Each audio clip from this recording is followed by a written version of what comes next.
The story I'm going to be sharing with you today is deeply personal in nature.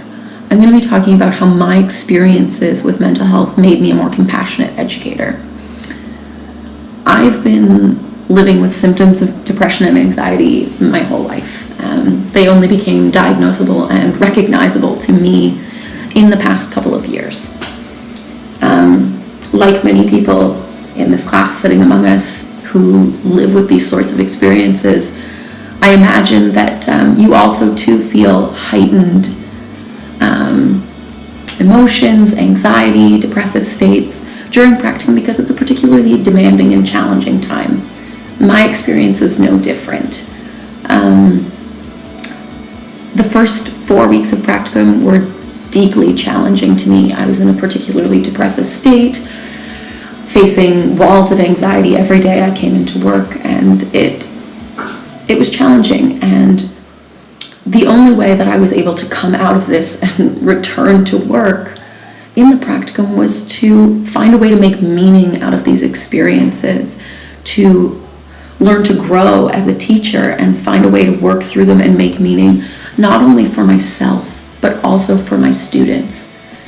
How could I tell them I was struggling?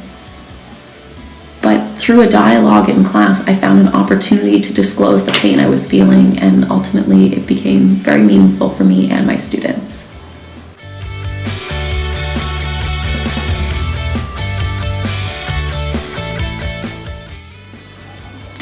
This began to create space in my classroom for mental health. But how was I going to use that space productively?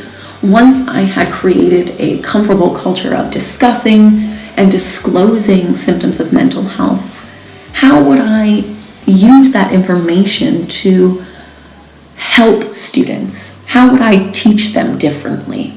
I began to think of mental health as an individual difference in my classroom. And so I asked myself, am I accommodating for the students who have disclosed extreme anxiety? Am I accommodating for the students in depressive states? And this caused a few changes and accommodations in my classroom. One in particular that I'll share with you is a student in my 10th grade class who, according to the QEP, we are required as English educators to assess on 3 competencies. In their most simple form, they're reading, writing, and talking. This particular student, when talking with me, her skills were far above average. However, I noticed that when she was in groups, those skills weren't coming out. I met with this student and I showed her the grades that I had, and I said that this isn't where I see you. This isn't where I know that you are. I'm willing to make the following accommodation and have you come up with your top marks in a way that makes you more comfortable. And together we came to that dialogue and that discussion, and we created a safe accommodation for her to receive the mark that she truly and honestly earned and deserved.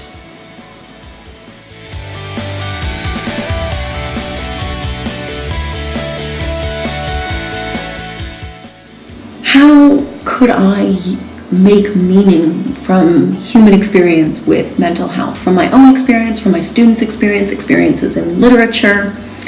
So not only was I having these pockets of discussions with students in class and these teachable moments, but how could I integrate these dialogues into my curriculum?